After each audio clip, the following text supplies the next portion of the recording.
Hello everyone, this is Marlene with Miami Ghost Chronicles, Stories of the Supernatural. And today's show is about phantoms and demons that sometimes exist inside a person's mind. If it could not be witnessed, heard, or seen by others, these individuals would find themselves committed to asylums. Many of them started around the time of the American Civil War in order to address the ever-increasing population of those left destitute through unfortunate circumstances or mental illness. In the end, we will find that even after death, they sometimes remain behind, where they lived for the majority of their lives, with their hope of rejoining society left unfulfilled. The story is about the Willard Asylum for the Chronically Insane.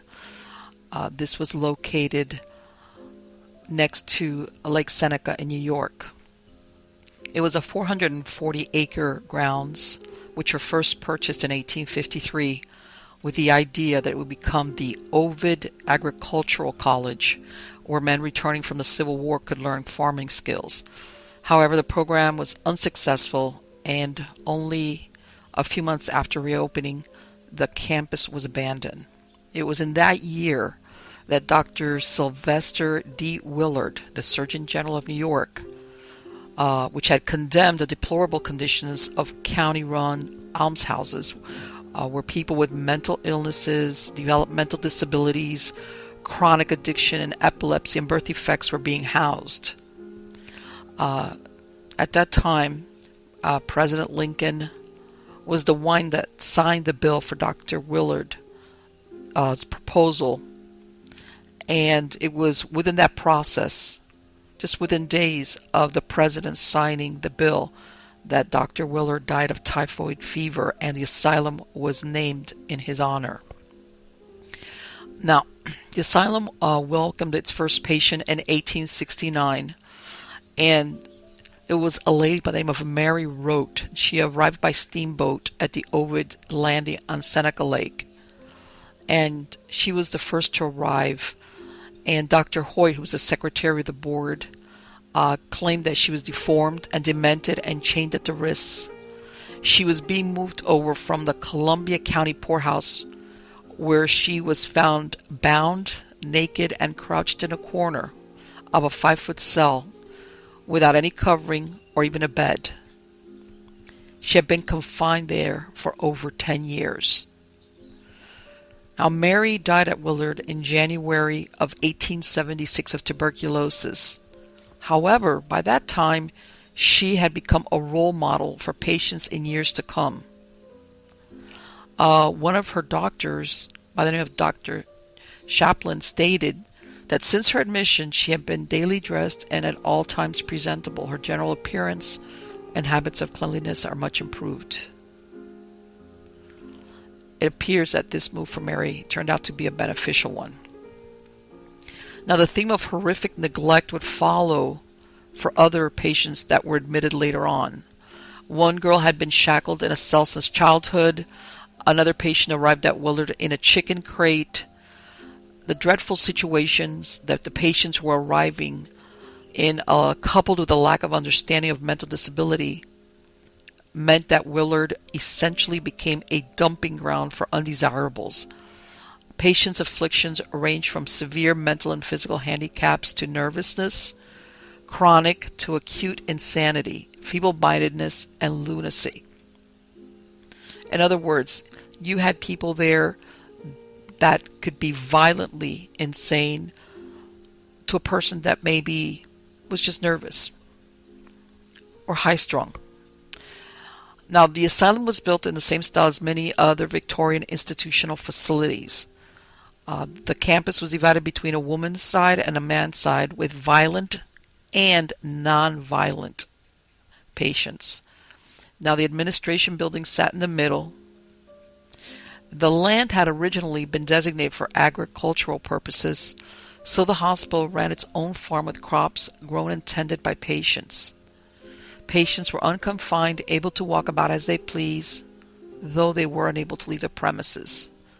There was a bowling alley, a movie theater, and a gymnasium, and patients took part in camp-like activities like sewing classes. It was a hospital, though. It was still a hospital. And there were entire buildings devoted to treatments like electroshock therapy and ice baths, as well as operating theaters and a morgue. A cemetery on the grounds featured markers with numbers, no names, for the thousands that were buried there throughout the years that it was open. Now, Willard Asylum discharged its final patient in 1995 and shuttered its doors for good. Now, some of its buildings are used as training facilities and dormitories by the Department of Correctional Facilities, which maintains the grounds, but many of them have been left to rot for so long that they are totally unusable. In these, asylum life has been preserved and the artifacts left behind by staff and patients. At that time, the world didn't know what to do with people who could not fit into the social norms of the 19th century, so they were often shelved away into institutions. Though the people who lived and died at Willard have faded into the tapestry of history, their belongings left behind at the abandoned asylum boldly assert their existence. And now we come to the second part, which is a extraordinary find of suitcases that were discovered after it closed down, which were untouched from the moment that these patients arrived, some of them hoping at some point to leave, but they never did. They had organized them, the men's on the left, the women's on the right, alphabetized, labeled, and covered by bird droppings. From the clothing and personal objects left behind, we can gain some understanding of who these people were before they disappeared behind hospital walls. More importantly, why were they committed to this institution, and why did so many stay for so long? Some of the patients had been transferred from other asylums. Others were committed by the courts due to unemployment, the death of a loved one, loneliness, poverty, or some other catastrophic event. Others were committed by families who brought them there. Now, what seems apparent after examining the contents is that many thought that they were going to be there only for a brief stay. For others who suspected their stay might be longer, the results were sometimes their ultimate choice, such as what happened in October of 1905 when 41-year-old Mrs. Theodore Stryker, who had been visiting her husband, her brother's farm in New York, and one day she disappeared for only a few minutes, going to the barn, and then her family found her dead hanging from one of the rafters. She had a broken neck, but she wanted to make sure she died, and she had plunged a butcher knife into her chest. Apparently the trip to New York was to commit her in a few days to Willard Asylum. The people that spent all these decades at Willard Asylum, most of them did die there. They were basically discarded by society, but each of them had a fascinating and often heartbreaking personal story. Many of them, before they came to Willard, had careers, families, artistic and intellectual aspirations, and many of them had dealt with significant personal losses. Now, each of their stories provides an opening into looking at that these people were just not numbers, that even though they spent the majority or possibly the rest of their lives after they got there behind the hospital walls, there was more to them than just someone that had been placed there because they had been forgotten. And ultimately, and in some cases, the ways that the psychiatric system had failed them, because as you will see, some of them were trying desperately at some point to try to gain re-entry back into society. Now let's look at the first person. All right, is a lady, or was a lady, by the name of Fraulein Teresa, also known as Sister Marie Ursuline. And due to privacy, we're just using their first names. And as you could see, they were all assigned, of course, a number. And she was born in a small Bavarian town in 1896. And when she was 16 years old, she was recruited by Mother Antonina Fisher to go into the Dominican Sisters. And then she was brought to America. And she took her vows in Brooklyn in 1898 and became known as Sister Marie Ursuline. Now, she joined a small band of nuns who went west to build a mission in North Dakota. However, the frontier conditions were very, very harsh, and eventually the mission failed, and Mother Antonina was forced from her leadership position. And this became a widely publicized scandal in the church. And powerful Vatican officials suppressed the initiative of an energetic Mother Superior. In other words, the Vatican wanted full control over any new orders or convents or missions that were being opened in the United States during those years. Now, Sister Marie could not pledge obedience to her new superior, and she returned alone to New York City in 1917, finding refuge as a boarder in her former mission house. She wrote to her father asking for help to get back to Germany, but her letter was returned due to wartime mail restrictions. Remember, this is World War I, and at this time Germany was held in very high suspicion. Now, she was no longer known as Sister Marie, and she was plagued by spiritual concerns for which she could find no relief. She was admitted to Manhattan State Hospital in June of 1918, where her religious background was thought to be a figment of her imagination. And in her admission interview, she told the doctor, "I don't hear voices, I don't see visions, I feel silly, I am not crazy, I am nervous. I had an operation for gallstones 3 1/2 or 4 1/2 years ago in North Dakota. I live at 140 West 61st Street with the Sisters of the Sick Poor. I was stubborn, I did not want to steal. I got excited over the war, I am all mixed up, I feel downhearted." 8 months later, at the age of 39, Teresa was sent to Willard, and her records mention that she once lived in a Catholic mission, but they lent no credence to her religious background and her quest for dispensation. They referred to her as noisy, resistive, ugly, and delusional. Being completely dismissed as a former nun and traumatized by the harsh reality of her life at the institution, Teresa retreated into alternate identities, one of which was a 9-year-old girl. She was ravaged by physical ailments, and she died at the age of 69. And her body was used for scientific purposes, which, by the way, that was sometimes very customary in different asylums throughout the country where there was no family to claim the body. The second inmate that we're going to talk about at Willard's was Mr. Lawrence, who was born into a poverty-stricken family in Galicia, which was part of the Austro-Hungarian Empire. And at one time, he served in the Royal Austrian Army when he was a young man. And after he was discharged, he became a licensed tinker. In other words, he was an itinerant tradesperson who collected scrap metal and repaired metal objects. This about 1900, there were 3 events that changed his life. First, he had a head injury from a stone that was thrown at him.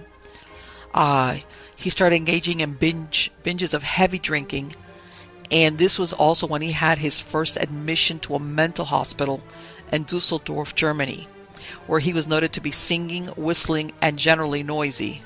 However, he remained there for less than 1 year. Now, in 1907, he moved to New York City, and he found work as a cleaner and a window washer at Bellevue Hospital. And he lived on site in one of the worker dormitories. And in 1916, he was taken across the street to the hospital for being loud, boisterous, singing, shouting, also praying claiming to hear the voice of God and seeing angels, and then again accusing himself of having sinned too much. There was mention made of alcohol as a serious precipitant. And later that year, he was transferred to Central Islip State Hospital, where he was reported to be extremely restless and noisy, singing and shouting and whistling in a boisterous manner.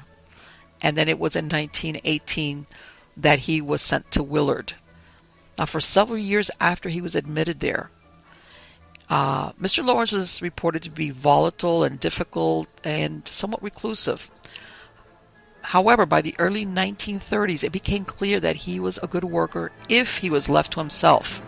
And he served as a cleaner in the superintendent's house. And in 1937, he became the hospital's unpaid gravedigger. And in this role, he was given some relief from the stifling routine of life on the wards. During the warm weather, he was permitted to live in a shack on the cemetery grounds, returning to the hospital only for meals. In a 1945 letter that he addressed to the superintendent, he requested his release. And he noted on there that he had dug over 600 graves by hand in 8 years. Mr. Lawrence did continue his work until a few days before he died at the age of 90 in 1968. And he was buried anonymously in the very cemetery that he had tended. And it seems that perhaps after spending so many years there inside the walls of Willard, where he didn't have access to alcohol, this is what made the difference for him to behave normally, which makes you wonder if, given the opportunity to exist outside of Willard, if he would have been okay. And it seems that, based on what they're describing, that was a very good possibility. Okay, off to the next patient. His name was Senor Rodrigo, or Mr. Rodrigo, and he was born in the Philippines. He came from a very prominent upper-class Filipino family, and in 1907 he arrived in America to attend school in Salt Lake City. The United States had been occupying the Philippines since the Spanish-American War, and Rodrigo took an active interest in the Filipino independence movement, and he corresponded with other activists, and he also wrote letters to various newspapers. He moved to Chicago, then went off to Buffalo, where, for reasons unknown, despite the fact that he was an educated man, he worked as a domestic for one of the city's leading doctors. Now, during this time, Rodrigo considered becoming a Methodist minister, but he grew depressed, and he often complained that spirits, as in ghosts, were plaguing him, that he heard voices that accused him of being a sinner. And his employer, ironically, was the one that had him committed to Buffalo State Hospital in 1917 at the age of 29. Now, in October of 1919, Rodrigo was transferred to Willard State Hospital. And the records from 1935 describe him this way. He readily converses with anyone, sociable, very well behaved, polite, mannerly, cooperative, clean and neat, never causes trouble, very willing to help with yard work, takes an interest in life, plays checkers, reads books, or writes simple poetry. The staff at Willard remained impressed with Rodrigo's knowledge of classical music and poetry, even with his heavy accent. In the late 1960s, Rodrigo was offered the chance to live in a group home, but he declined, and the following observation was placed in his file.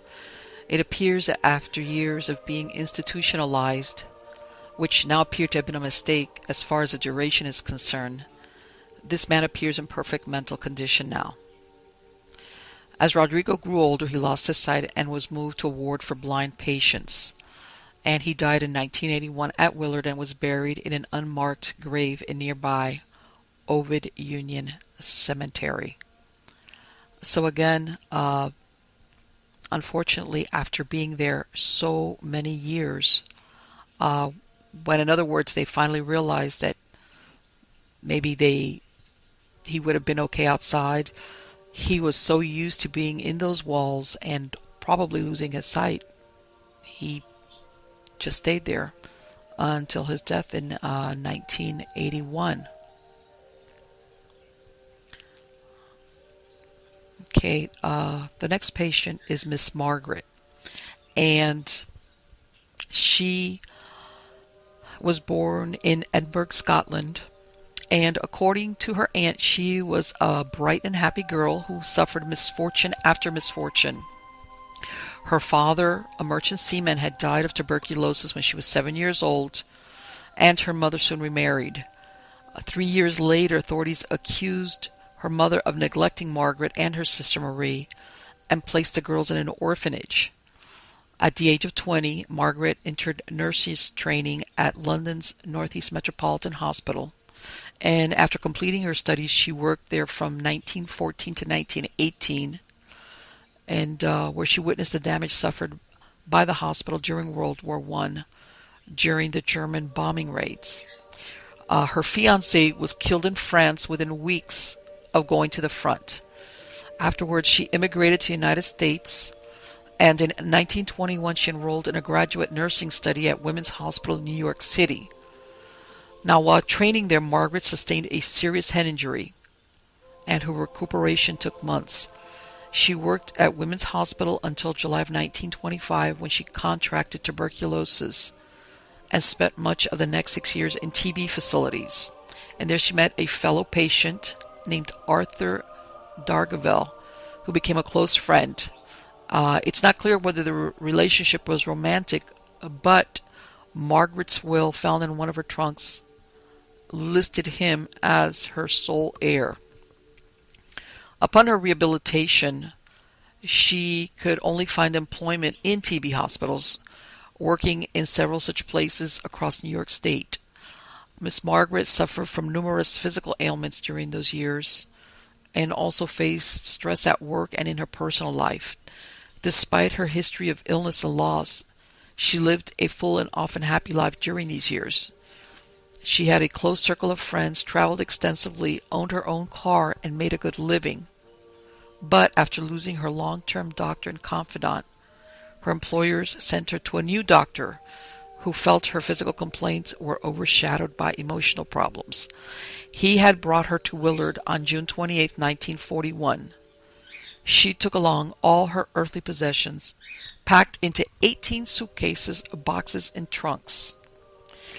Margaret was 48 years old when she was committed to Willard. At her admission interview, she referred to herself as a fly in a spider web and agreed to stay only until a better place could be found for her, but that never happened. Two of Margaret's devoted women friends, along with Arthur Dargaville, visited and wrote to her during the first 10 years that she was at Willard. However, during her 32 years there, Miss Margaret received no psychotherapy, but instead was given heavy doses of the tranquilizer Thorazine. According to the records, she spent her time knitting, crocheting, and reading.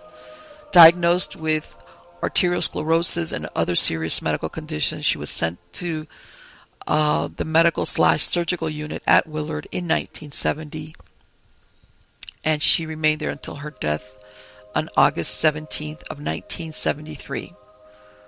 Her grave is nearby at the Ovid Union Cemetery. The next patient was a gentleman by the name of Mr. Herman, who was born in Brooklyn, New York. And at the age of 18 in 1902, he had his first seizure and was diagnosed with epilepsy. And possibly they were thinking that this was a result of a surgery he had undergone when he was 4 years old. After the seizure, he was sent from his Brooklyn home to the New Craig Colony in rural upstate New York in 1908. The colony was the state's first attempt to understand and care for people with epilepsy. Photography was an important tool in the research, and within a few years, Herman was closely assisting the colony's photography staff. By 1915, he was working as a photographer in his own right, taking pictures of the staff and his fellow patients, and he was very well regarded for his skills. He was described as a model patient, and he was largely free of seizures. By 1930, he had spent most of his adult life institutionalized. However, he was described in his file as being depressed and that he didn't communicate much. He was admitted to Willard despite the examining physician's statement that no reason could be found for this patient being at a state institution for the insane. Herman stayed at Willard for 35 years, but never again worked as a photographer. He was one of many Willard patients transferred for several years to the Sampson Division, a short distance away, to help relieve overcrowding at the main facility. His records state again and again that he was indifferent and generally disinterested, though well-behaved and willing to help on the wards when asked. Apparently he had no more seizures. When Mr. Herman was in his 70s, he was offered the opportunity to leave. "Where would I go?" he answered. "No place to go." He stayed there until his death in November of 1965. His family had his body returned to Brooklyn, where he was buried in the Mount Olivet Cemetery.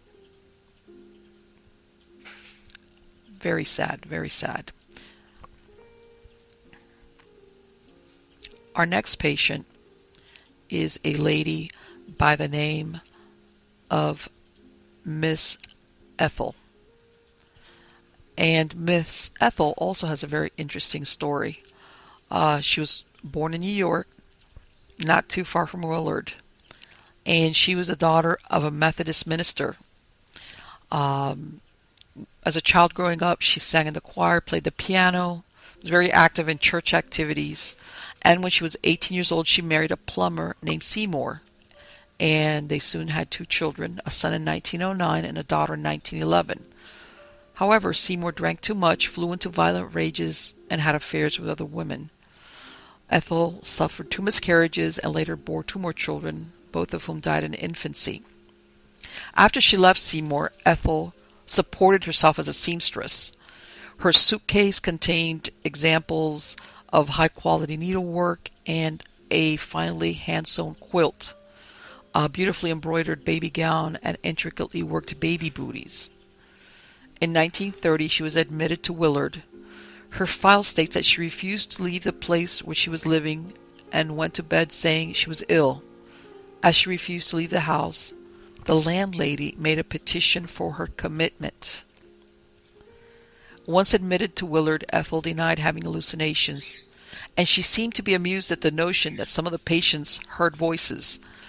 Notes from her file characterized her as a very social, over-talkative, neat, and well-dressed. She sometimes worked part-time in the Willard laundry. At other times, she was seen as sarcastic, irritable, and she refused to work. She often kept to herself reading and crocheting. Early in her incarceration, her grown children visited her 3 times but never returned, even though her daughter-in-law worked at the hospital. In her 43 years at Willard, Mrs. Ethel never received any psychiatric medications. She died at the hospital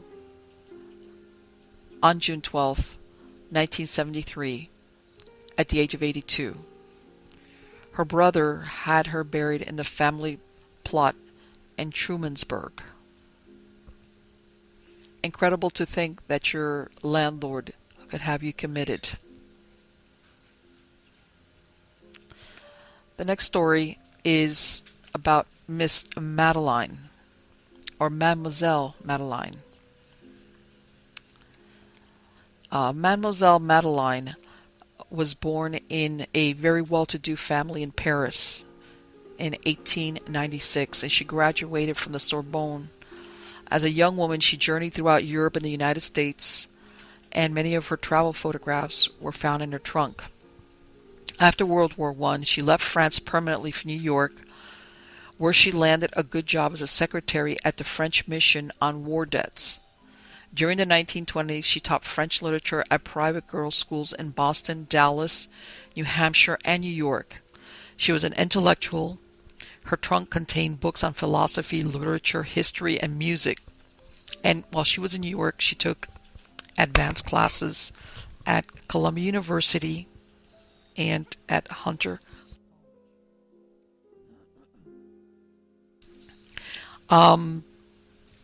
It was during these years that Madeline became increasingly drawn to the world of the occult, which seems to alienate the friends she had, her co-workers, and her employers. And according to her files, her employers considered her odd, tactless, and domineering. Over the years, she would claim she was troubled by psychic associations and that she would suffer from unwelcome feelings that she could communicate telepathically with others. During the Depression, she was unable to find steady work.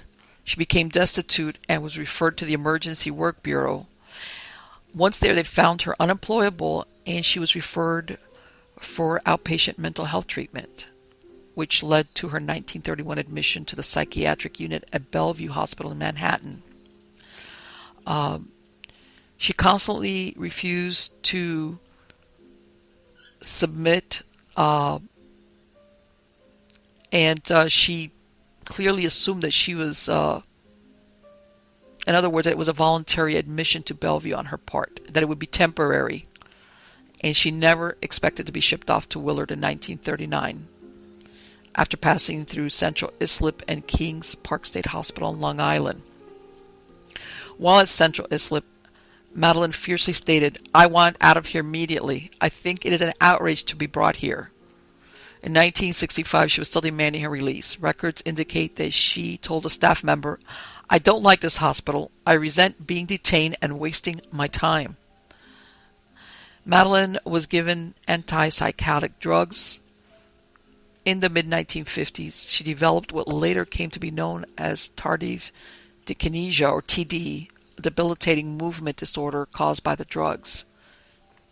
In 1970, her files state that she had fidgety movements, rigid stances, facial grimaces, which they did not describe to the medications. Instead, they prescribed attitude therapy to get her to stop making facial grimaces. At the age of 79, Mademoiselle Madeline was sent to a private boarding care facility near the hospital. She died in October of 1986 in Seneca County at the age of 90. And her burial place is unknown. The next person is Mr. Dimitro. Okay. Mr. Dimitro, just like all the other patients, had a very unusual background, and also, unfortunately, what appears to be bad luck. He was born in 1916 into a poor Ukrainian farm family, and his father died 2 years after he was born. Now, under Nazi occupation during World War II, Dmitry and countless others were forced into slave labor. At the end of the war, he tried to make his way home, only to be captured by Soviet forces and sent to an internment camp in Hungary. He escaped and he made his way to Vienna and took refuge in an American displaced persons camp. There he met and married a Polish woman named Sophia, and they both immigrated to America in 1949. They settled in Syracuse, where they both found good jobs and a welcoming Ukrainian immigrant community. Dimitro started building them a house. Sophia became pregnant, and their future looked very promising. To express his gratitude to his adopted country, Dimitro built a model Ukrainian church in his home village and delivered it to President Truman. The church was displayed in a government office in Washington for several years. However, soon after that, Sophia died during a miscarriage, and Dimitro's life began to crumble. In his grief over his wife's death, Dimitro came to believe that he was supposed to marry Margaret Truman, the president's daughter. He visited Washington, D.C. in 1952 and attempted to visit her at the White House. The U.S. Secret Service detained him and sent him to St. Elizabeth's Hospital in Washington. He was returned to Syracuse and committed to Syracuse Psychopathic Hospital before being sent to Willard in 1953. For several years, Demetrio languished at Willard. The staff had trouble understanding his thick Ukrainian accent, and he was given 20 electroshock treatments, which did not improve his condition. In the early 1960s, he began to attend occupational therapy sessions, and it became apparent that he had a passion and talent for expressing himself through painting. According to staff, Demetrio painted a painting a day, chronicling the story of his life. His artwork was displayed locally at an exhibit of patient art in Washington, D.C., but few of his paintings have been found, as he generously gave them away to staff who admired his work. Demetrio remained at Willard until 1977, when he was discharged into a county home. At this facility and at a nursing home to which he was later moved, he continued his painting, decorating the walls with murals. Mr. Demetrio died in 2000 at the age of 84 and was buried in Norwich, New York. The next person was a gentleman by the name of Mr. Frank. Mr. Frank at one time was a soldier. He was born in Columbus, Ohio. And the way he came to Willard is very interesting and unfortunate. On June 7th in 1945, he went to the Virginia restaurant on Fulton Street in Brooklyn, and he was served a meal on a broken plate. He becomes upset, and he caused a disruption outside the restaurant, yelling and kicking garbage cans. The police were called, and instead of arresting him, they bring him to the psychiatric ward at Kings County Hospital. And from there, they transferred him over to Brooklyn State Hospital. And on April 9th, 1946, he was admitted to Willard, one of a growing number of African American patients transferred to Willard from New York City in the 40s due to overcrowding. Mr. Frank was born in 1909 in Columbus, Ohio. And when he came to Brooklyn, he was 20 years old. And first he found work as a chauffeur. He was also an amateur boxer. And then he enlisted in the U.S. Army in May of 1941 and received a medical discharge in 1944. And he came back to settle in Brooklyn.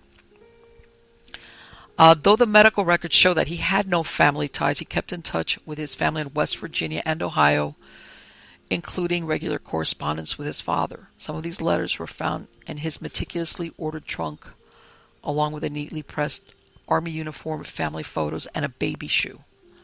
The hospital staff worked hard to get Frank's trunk picked up from his landlady in Brooklyn, not because they were concerned about his access to his possessions, but because they wanted to get his Army discharge papers so that he could be transferred to the Veterans Administration system. Mr. Frank never escaped the consequences of that day outside the restaurant in 1945. In 1949, he was transferred from Willard to the Veterans Administration Hospital in New York, and in 1954 to the VA Hospital in Pittsburgh. He died there 30 years later, having spent more than half his life in an institution. Now, I've left one of the most interesting but very sad cases for last. This lady, it wasn't through the suitcases, but she did spend time at Willard. And this person's name was Lucy Ann Lobdell. She was born in December of 1829. And when she was born, her parents were still in mourning for their firstborn infant daughter, so they pampered Lucy Ann, but allowed her to develop her adventurous spirit in the woods surrounding their home. Now, a few years after starting school, Lucy made the acquaintance of an illiterate young man named George Washington Slater, and he immediately becomes infatuated with her. However, about a month after they meet, Lucy's family moves away to Albany County. And then, to their surprise, 30 days later, this young man appears at their new home, which was 100 miles away from where he was living, intent on marriage. Lucy was distraught. However, her families consented to the marriage, even though she was not in love with him. No doubt marrying her off as the eldest of the brood was the norm, and let's face it, they had other mouths to feed. She soon became pregnant, but the relationship soured rapidly. After one of their quarrels, he abandoned her with their 2-month-old daughter, Helen. He left her without any money, so she had no other recourse but to move to Long Eddy, New York, back to her parents' house. By that time, her father had established a sawmill. However, when she got there, she realized that her father had become old and decrepit, and what she would do was she would help him out at the sawmill, and she hunted for food. This was, she had a very good ability that she had developed when she was young, when she lived in the woods. She was a very good hunter. Now, it's around this time that she concludes that life as a woman is dreadful.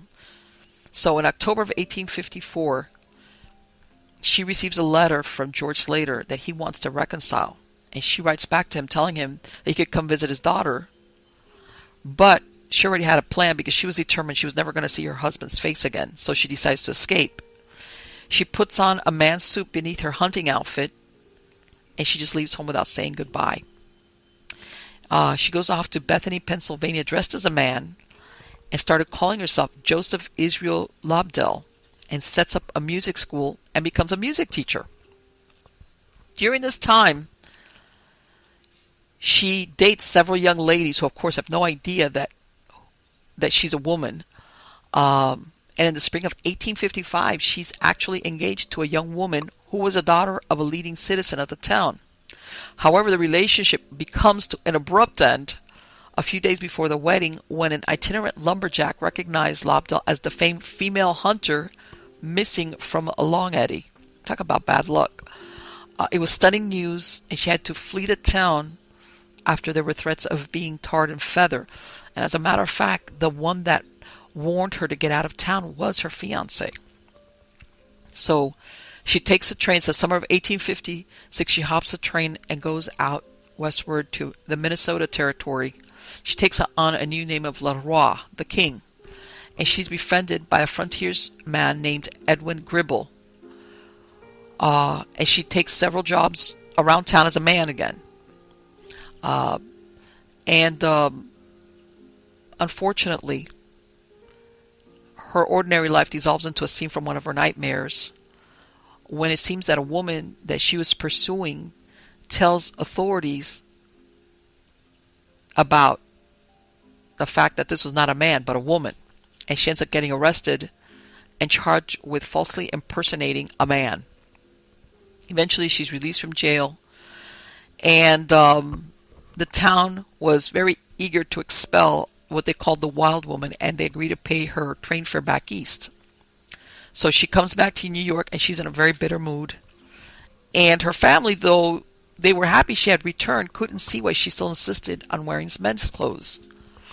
And her daughter, who was too young to understand what was happening, was very resentful that she had been gone so long. It wasn't long, though, before Lucy Ann decided that she was going to leave again. And in the summer of 1860, she's destitute, depressed, and she approached the welfare authorities of Delaware County and asked to be committed to the poorhouse. The institution offered only humiliation and regular meals. However, in the middle of this dull hell, she finds true love.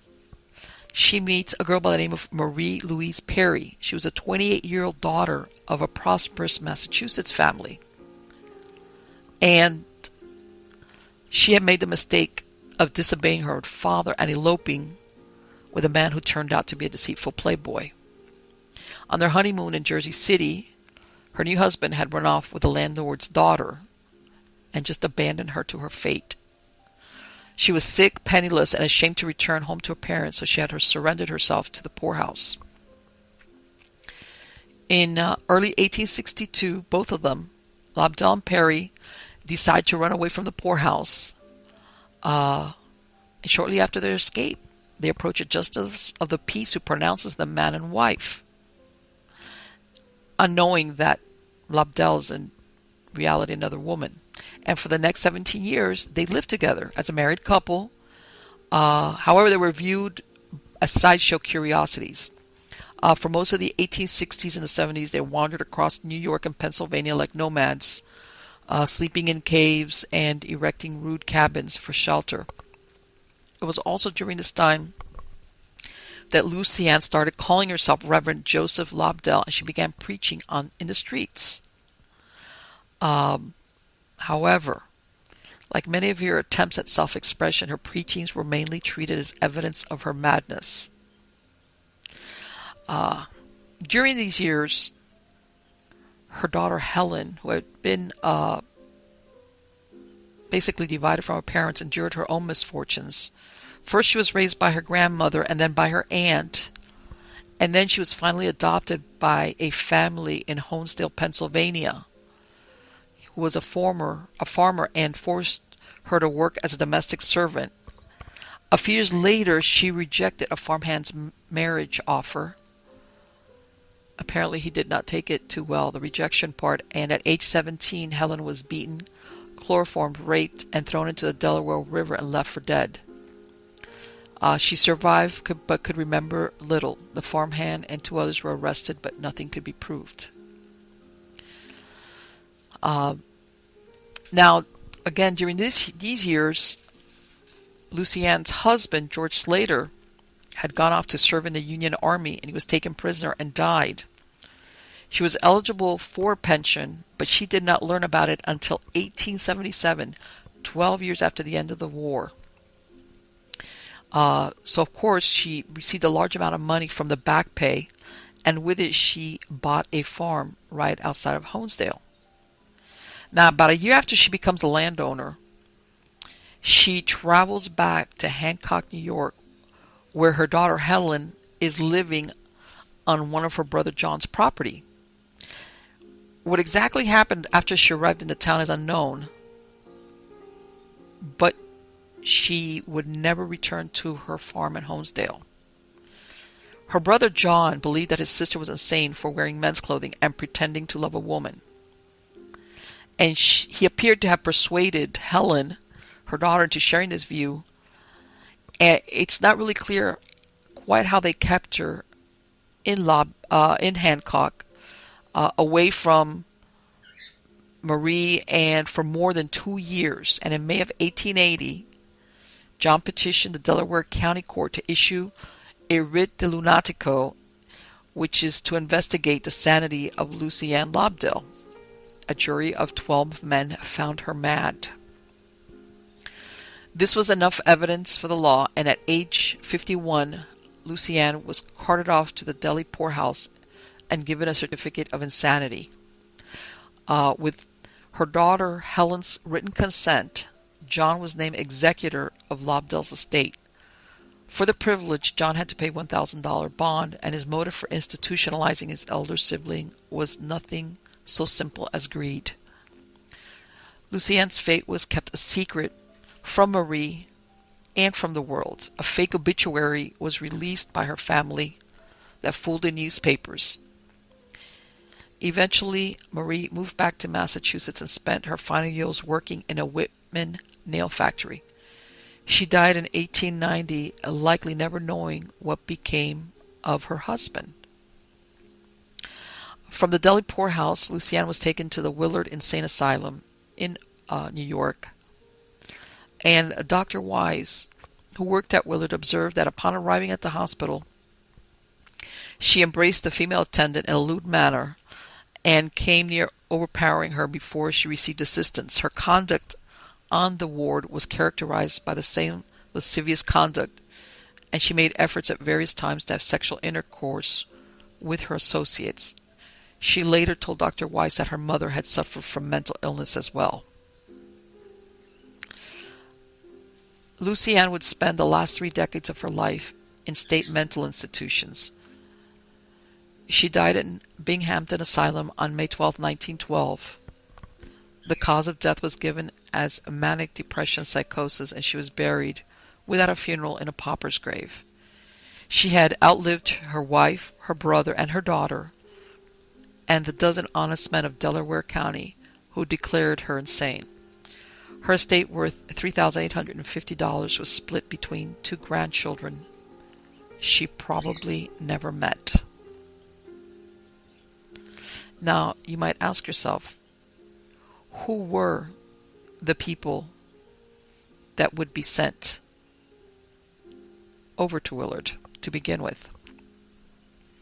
Most of them were sent there under court orders or for other involuntary measures, and the criteria for commitment prior to the 1950s were rather loose and merely required a doctor's certificate that the person was mentally ill and in need of hospitalization. Who were these individuals and where did they come from? Upstate New York and the New York City metropolitan area was where most of them came from. Some were foreign-born and came either by themselves to the United States, many times leaving families in Italy, the Ukraine, Poland, Germany, all over Europe. In majority, they were Caucasian Christians. Many of them had extensive work histories. Some of them were married, had children, and a few had college degrees. Most of the patients stayed at Willard for several decades, averaging more than 30 years. Among the suitcase owners, the record is held by a woman who arrived in 1899 at age 26 and died at Willard 75 years later at the age of 101.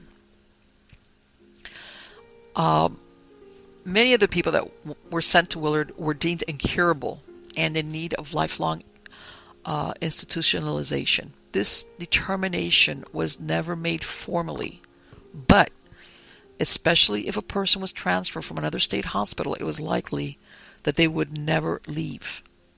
At admission, most of the suitcase owners were in situational crisis, the death of a spouse or a child, sudden unemployment. All these situations could have been dealt with outside of an institution. While everyone admitted to Willard was given a diagnosis, the exact nature of their mental and emotional distress was rarely addressed in the records. The person's life, circumstances, traumatic events, and the painful experiences that stood behind the labels were hardly engaged in any type of therapeutic discourse. Instead, these diagnoses were used to assign the person a poor prognosis. In other words, they were used to justify lifelong incarceration at the public's expense. There was a myth that these disorders were incurable. This dominated the mental health system in those years. And unfortunately, sometimes even though the person might not have been incurable when they went into Willard, sometimes the effects of the drugs that they were given while they were there made them, after many years, unable to go back into society. From the late 19th to mid-20th century, Willard offered little actual mental health treatment.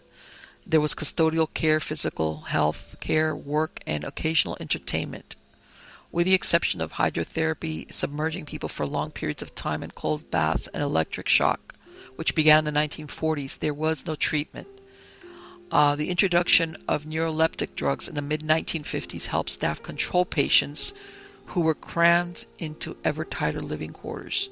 But from the charts, we see little evidence that drugs improved people's mental and emotional states. When people were admitted to Willard, they were classified according to their ability to work. Patients deemed violent or unable to take care of themselves were placed in locked wards where life was very, very regimented. Of those willing and able to work, women were employed in cooking, cleaning, and sewing, while men did tasks like groundskeeping, carpentry, and shoemaking. For more than 100 years, Willard was heavily reliant on unpaid patient labor, which was finally banned in New York in 1973. Of the 54,000 individuals who passed through Willard during its 126 years of operation, 5,776 were buried in the graveyard tended by Mr. Lawrence. Another 18,000 died at the hospital and were either buried by their families in their hometown or at a community cemetery in nearby Ovid.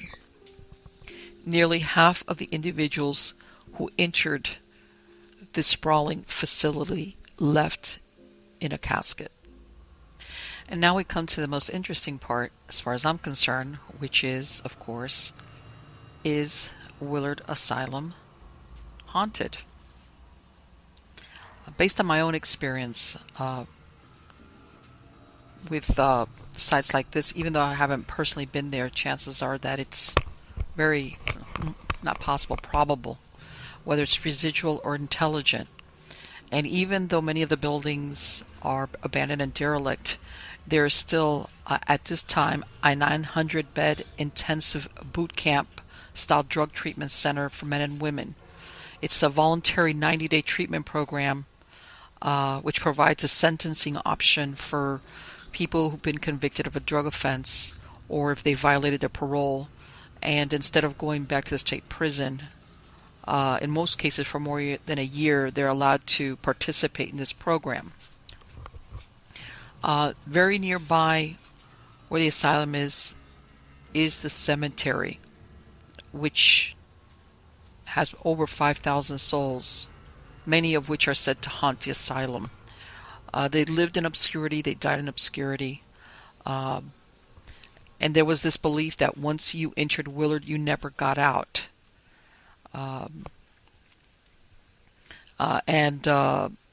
One of the many ghosts on the premises, seen on the premises, is the spirit of a red-haired lady who, the story goes, was either a doctor or a nurse before she arrived there, and eventually she was driven mad and went on to become a patient there. As I said before, the buildings now that are still habitable are used by the New York Department of Corrections, and as a matter of fact, many of the employees of the Department of Corrections are the ones that have had ghostly experiences in modern times, But otherwise, it really should come as no surprise considering how many people lived and died throughout the years, the 100+ years that it was in use, that it is haunted, that there is paranormal activity. People have reported hearing screams, whispering voices. Again, the lady with the red hair, she's also seen not only inside some of the buildings, but on the grounds. And even though she might be dressed as a patient, again, there's that persistent story attached to her that at one point she was either a doctor or a nurse there. There's also a patient who's seen staring out one of the windows. And one of the things that's associated with this woman with the red hair or the long hair is that she lets out these screams, and many times it's her in the middle of the night. Looking back at some other records, there were, besides the nurses there were what were called lady physicians working at Willard. One of them was they called her Miss Dr. Farnham. She was hired to replace a Miss Wilkins, a ladies physician who had resigned because she was moving out west. So the fact that, yes, that there were lady physicians who did work at Willard's. There's another report of a ghost that looks like a female teenager, and she is seen to in the hallways in a fetal position sucking her thumb. And if you approach her, she turns towards you, stares at you and starts to yell out obscenities, and then she just vanishes. There's another sighting of what looked to be like orderlies, two male orderlies, They're also seen looking out the window, and they're described as having a very blank stare on their faces. Uh, they've been seen so many times that there's even a common description. One is seen as tall and large, and the other one is short and slender. There's also sightings of orbs floating in the hallways, especially of different colors, so much so that they can be seen with a naked eye. There's reports of doors slamming, footsteps heard throughout the asylum, giggling, laughter, crying, whispering. Some of them you could account for being residual, considering who was housed there for so long, but maybe only part of them. The others might be part of an intelligent haunting. Now, one of the most disturbing figures that are reported is a demonic figure with piercing green eyes. And that later on we'll get more into, how that figure came up. There's sightings of just hands floating in the air, and they look to be like blistered hands, and that's not unusual. Sometimes you will get ghostly manifestations where there's only a part of the body, either the hands or the feet or the legs, or there's people that have seen ghosts from the waist up, and in some cases a really disturbing sighting which is just a head. Other visitors that have gone on there, because there's been tours every once in a while. They do have tours through these buildings. There's residual images of patients being beaten by orderlies. Now, in February of 2008, the show Paranormal State visited the asylum due to claims of encounters by the present employees with the entities in the building. And as a result, the employees were refusing to stay there overnight due to the activity that they had witnessed. One of the, the managers for the department took the team from Paranormal State to one of the original buildings built in 1860, and originally it had been a dormitory wing for Willard Hospital, and they were having some of their sergeants stay there. I imagine these are the sergeants that participate in the boot camp treatment center program. And both sergeants said that they heard a woman screaming. And after that, they packed and left after the next day.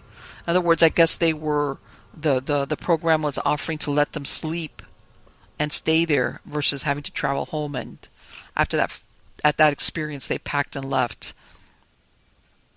Another person said that in one of the classrooms, they saw someone standing there, like a very slender person, screaming.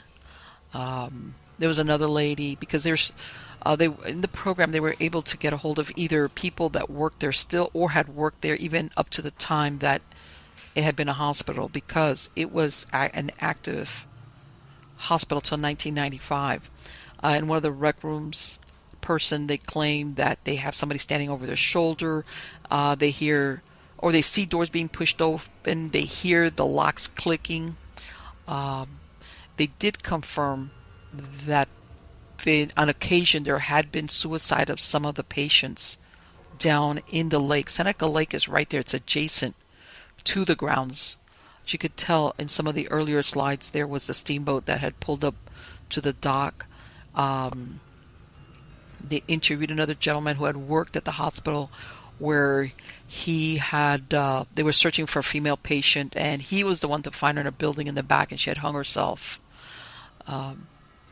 During that program, they used a Frank's box to communicate, and it came through with the name of Lucy. And when they asked the superintendent about the name, he said that it was commonly came up associated with hauntings. In other words, she appears to be a well-known ghost in the hospital. Whether this is the rare-haired lady or another patient or one of the lady physicians, we don't know. And the theory that they came up with at the end was that a demon And we're wondering, is that the green-eyed thing that's seen is holding the souls of these patients hostage in the building. They also brought in Lorraine Warren, who she herself immediately felt the presence of the demon, and she claimed that it was not allowing the spirits to move on. Among other sightings, which I'm not surprised to hear, is that they see shadow people there. Now, I went and like I said, there were so many people that came through the doors of Willard. Some of them left, most of them didn't. For example, I went back in to some of the records from New York State, and for example, in 1884, it describes how in 1 year only they had 31 incidents of attempted suicides and or homicides that were documented there. Okay, and basically that says that either they were suicides or attempted suicide, homicides, or both. And I guess, like I said, that's probably haunted, absolutely. As to who could be haunting it, it could be a cast of thousands. But I guess what you could ask yourself is, because one of the identities that when the crew from Paranormal State went there was that this ghost of, whether she was a doctor or a nurse, was basically helping or guiding the lost souls that were there. And you can ask yourself, is that female ghost seen by so many people and possibly named Lucy indeed be the spirit of a lady physician? An alienist who came back to protect those who lost their way after death from the demon that stalks the quarters of Willard Asylum, as she once did from those that tormented them in life?